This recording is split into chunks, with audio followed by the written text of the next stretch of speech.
It just shows that, especially in Bóinne and across Ireland, there is so much underneath our feet that we don't know about.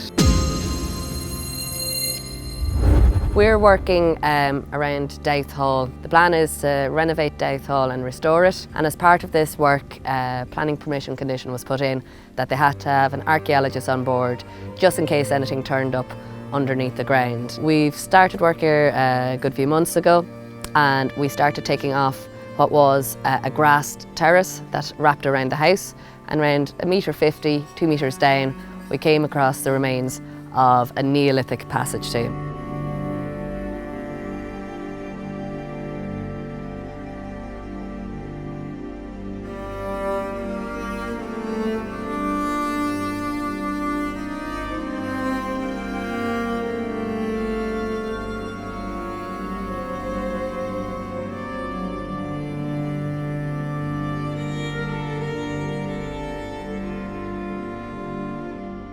In comparative terms, if you think of Newgrange, which would be a very well-known monument, that's around 80 metres diameter, we think this one could have been around 40 metres diameter. So half the size, but still quite a substantial tomb.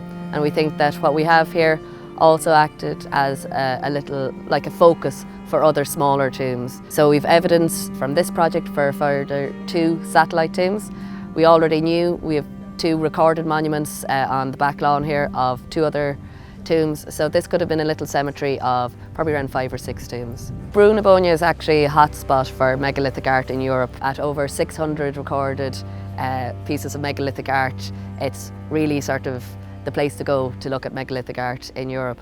The fact that we found such a beautifully decorated slab does suggest that this could have been an important tomb. The effort that was placed in carving this art, but also in terms of the material used to construct this tomb.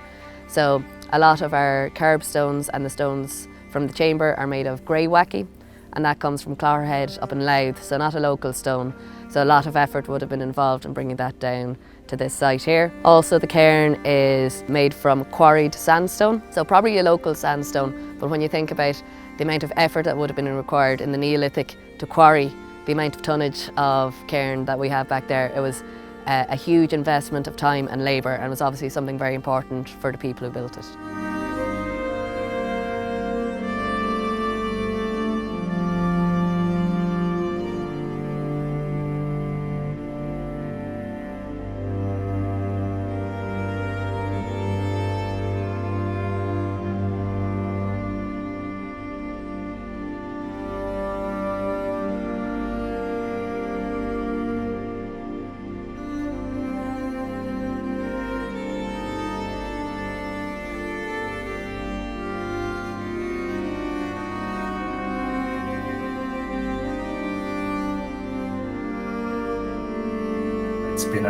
It's been a real pleasure for me to be involved in such a fascinating archaeological discovery.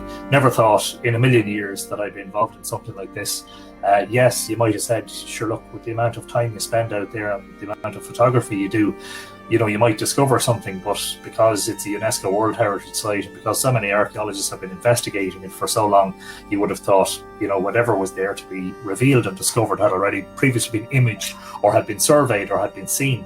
This new henge site hasn't shown up in any of the LiDAR imagery, because really what's likely is that the features are actually several feet beneath the surface, and what we're actually seeing is an image of those features in the top of the crop 4 or 5 or 6 feet above the surface. It's absolutely fascinating. Really and truly, the bend of the Bóinne, which already has World Heritage status and is a UNESCO World Heritage Site, it is one of the largest and most complex monument complexes or gatherings in not just Ireland but in the world. And with each new discovery it gets more complex and it gets more mind-blowing.